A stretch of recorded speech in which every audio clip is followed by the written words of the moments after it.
Hello students. अपने पिछले video में हमने पाठ का पहला भाग पढ़ लिया था। अब चलिए इस पाठ का अगला हिस्सा पढ़ते हैं। पानी कहाँ से मिलता है? बच्चों, राजस्थान में मरुस्थल है, यहाँ पर पानी कहाँ से मिलता है इसके बारे में हम पढ़ेंगे। तुम्हें लग रहा होगा कि ऐसी जगह में लोग कैसे रहते हैं जहाँ पर पानी नहीं होता, उन्हें पानी कहाँ से मिलता है? पानी के लिए यहाँ कुएं हैं जिनमें काफ़ी गहराई में जाके पानी मिलता है। यहाँ पर कुएं हैं जिनमें पानी बहुत अंदर जा कर के मिलता है। कई जगहों पर पानी खारा होता है, पर जहाँ जहाँ मीठे पानी का कुआं होता है वहाँ लोग दूर दूर से आकर पानी भरते हैं। महिलाओं को पीने का पानी लाने के लिए काफ़ी मेहनत करनी पड़ती है। औरतें जो हैं जब पानी लेकर के आती हैं तो उस पानी को लाने के लिए उनको बहुत मेहनत करनी पड़ती है। सिर पर एक साथ कई घड़े रखकर उन्हें अपने घरेलू कामों के लिए पानी दूर दूर से लाना पड़ता है और उनका काफ़ी सारा समय इसी में निकल जाता है।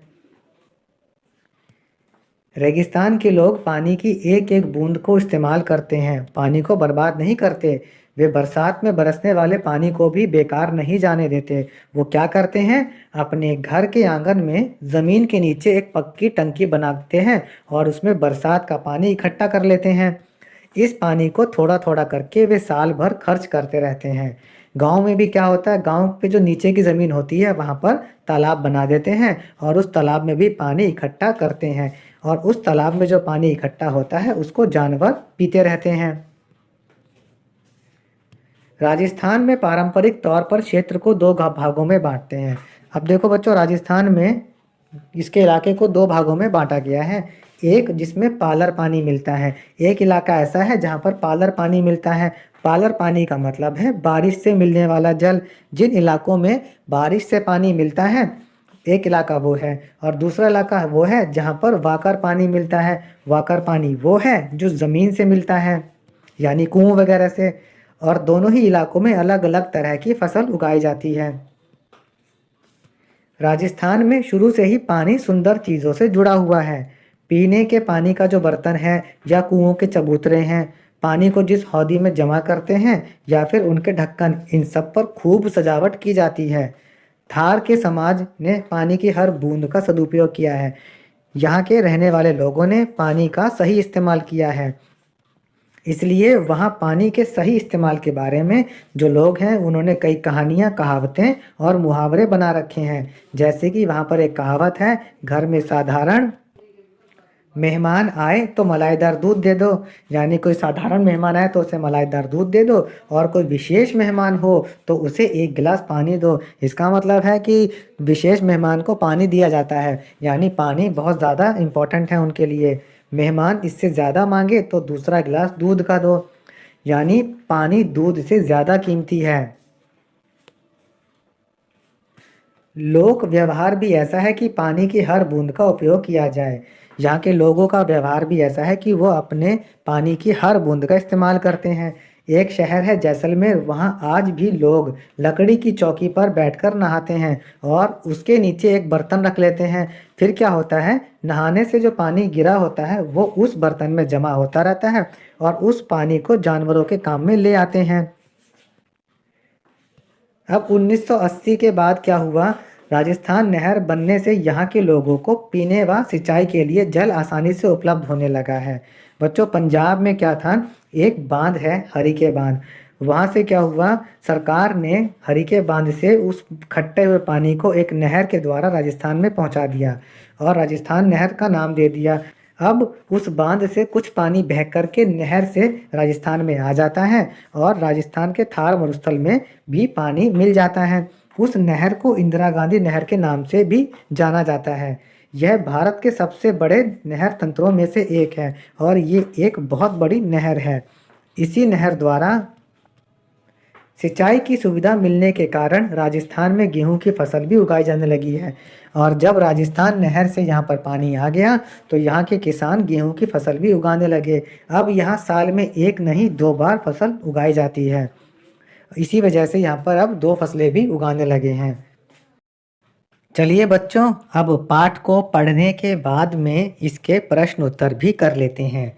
प्रश्न 1, नीचे दिए गए प्रश्नों के सही उत्तर चुनिए।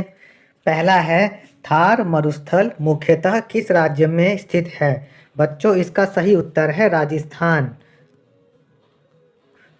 दूसरा देखिए, थार मरुस्थल का मुख्य पशु कौन सा है? वह है ऊंट।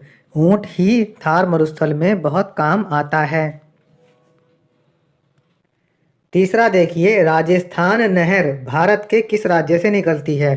पाठ में हमने पढ़ा था कि राजस्थान नहर पंजाब राज्य से निकलती है। अब प्रश्न 2 में खाली स्थानों को भरना है। 1. थार मरुस्थल राजस्थान में अरावली की पहाड़ियों के पश्चिम में स्थित है। दूसरा, इंदिरा गांधी नहर पंजाब में हरिके बांध से निकलती है। 3. दोपहर के समय तेज गति से चलने वाली गर्म व शुष्क पवन को लू कहते हैं। 4. राजस्थानी खाने में बाजरे की रोटी का मुख्य स्थान है। प्रश्न 3 में नीचे दिए गए कॉलम क के तथ्यों का मिलान कॉलम ख से करना है। देखिए, रेगिस्तान का जहाज ये कहते हैं ऊंट को। रेगिस्तान की वनस्पति होती है कैक्टस, कीकर व बबूल। राजस्थान नहर को इंदिरा गांधी नहर भी कहा जाता है और राजस्थान में स्थित पहाड़ियों का नाम है अरावली। हमने इनको सही सही मिला दिया है। प्रश्न 4, नीचे दिए गए प्रश्नों के उत्तर दीजिए। क. मरुस्थल किसे कहते हैं?